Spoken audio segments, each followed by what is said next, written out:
Hey guys, it's Forbes Riley, and I'm in my hotel room in Miami, and I just want to talk for a second about work ethic.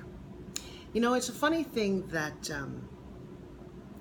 I don't know how mine got instilled in me, but I'm a pretty hard worker. And I've come to understand that there's a couple of key elements that play into success. Can I give you one today? Just one. And that has to do with your word. Yeah. So when you give your word and you promise to do something, it's really, really important that you do that. See, the truth is that's all you have is your word. One of those words show up when it comes to time. Yeah, I learned this lesson the hard way. So one of the things that was very important to me in an early day, I took a seminar, and I get this. I was usually okay about time, and in fact, I'm probably a little worse now, which is why I'm sharing this video with you, because I think I need to hear it as well. And there's, I don't know, a couple hundred people in the room, and the instructor said, big, powerful man, said, okay, so I want you to raise your hand and promise that you're going to go on a bathroom break. It's 15 minutes. When the music starts playing, you're going to be in your seat when the music ends. So all I want you to do is raise your hand and say, I promise, and we all did.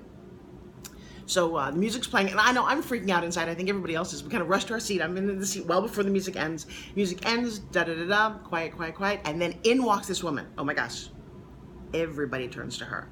She rushed to her seat, says, oh, sorry, and she gets in there. And the instructor says to her, stand up. It's like, oh no. He says, did you just promise to be in your seat when the music ends? She's like, oh yes, but there was a line at the bathroom and I had to call my son, and there was in my emails. And he said, that's all, great. Now leave. Now leave. She's like, no, but I had all these great excuses. There was a line at the bathroom. I had to go to the bathroom. I had to check my emails. I had to go. And he said, yeah, now leave. Wow. I had this pit inside of my stomach that was like, oh, this isn't good. What's going to happen here?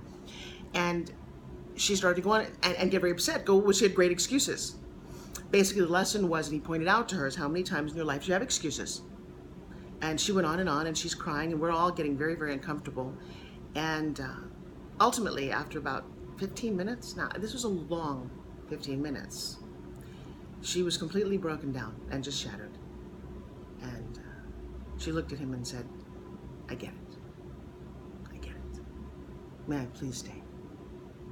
Which was a very different way than she was. Oh, I got this excuse and da-da-da-da-da.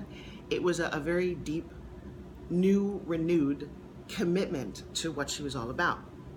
And so I'll pose that to you guys in terms of your work ethic. When someone says be there at 10 o'clock or 9 o'clock or 5 o'clock a.m. or wherever it is, are you on time? No, seriously, look at yourself. Are you on time? Do you leave enough time? There's always traffic. There's always something to do. For me, I've gotten actually bad about this. I used to work for HSN. Not HSN. Wow, that was a little Freudian.